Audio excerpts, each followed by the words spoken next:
Hey everyone, either welcome back or welcome to my channel.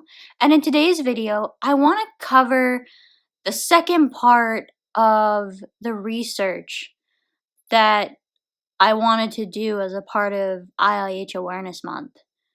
So before I get into any details, time for the intro. Hey everyone, my name is Ashley Stewart. So 2018 was actually a pretty hard year for me, but it was also a pretty good year too.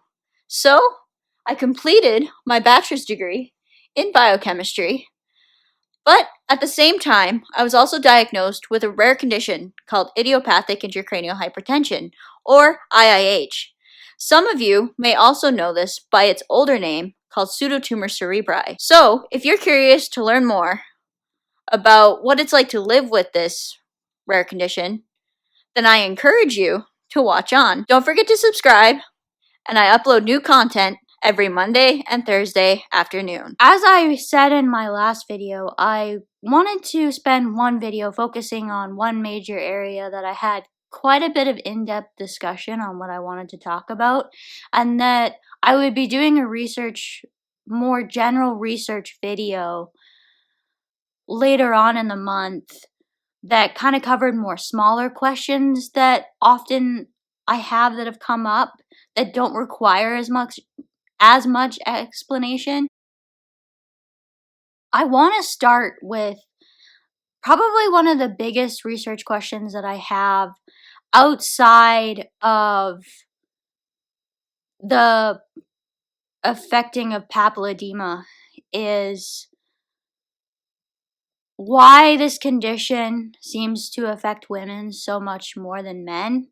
I have my own hypotheses on this, and I think there's actually a very strong hormonal component to this that hasn't been fully discovered yet. It's really skewed towards women having this condition than men. So I really think that this is probably because of a hormonal component, if I was to guess based upon what I know from my degree.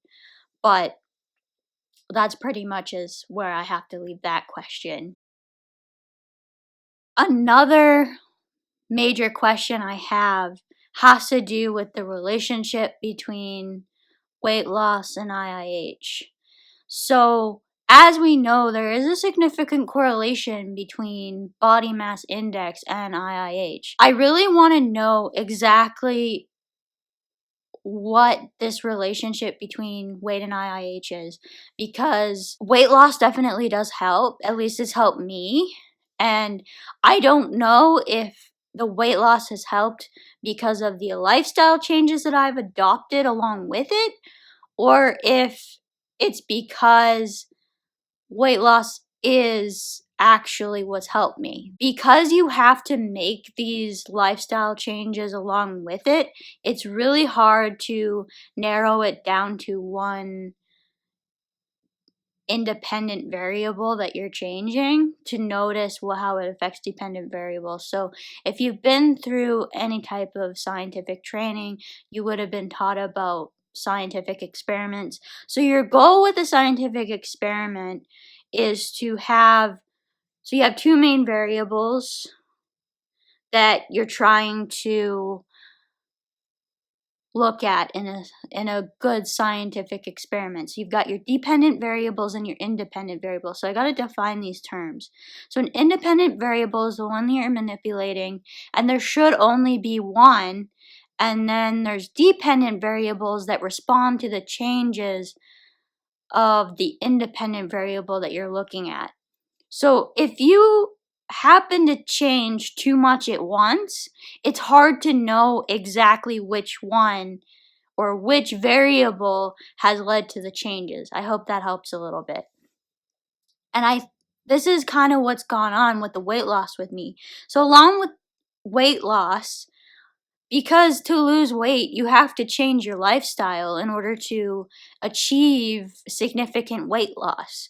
You can't expect to keep doing the same things that you were doing when you're at a BMI of 35 compared to now that I'm at the BMI that I'm at. I'm not going to tell you what that is. You'll have to wait for my update at the end of the month. So, what is the relationship between the weight loss and IIH? Is it the lifestyle changes you have to make? So for me, I've had to change quite a bit. I've had to change the way I've been eating, what I eat, and actually have reduced the amount of salt that I'm taking. I've changed so much that it's hard to know exactly what is helping the most. And it's probably a combination of everything, if I have to be honest.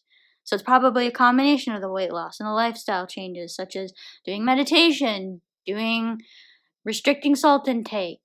And this takes a lot of work.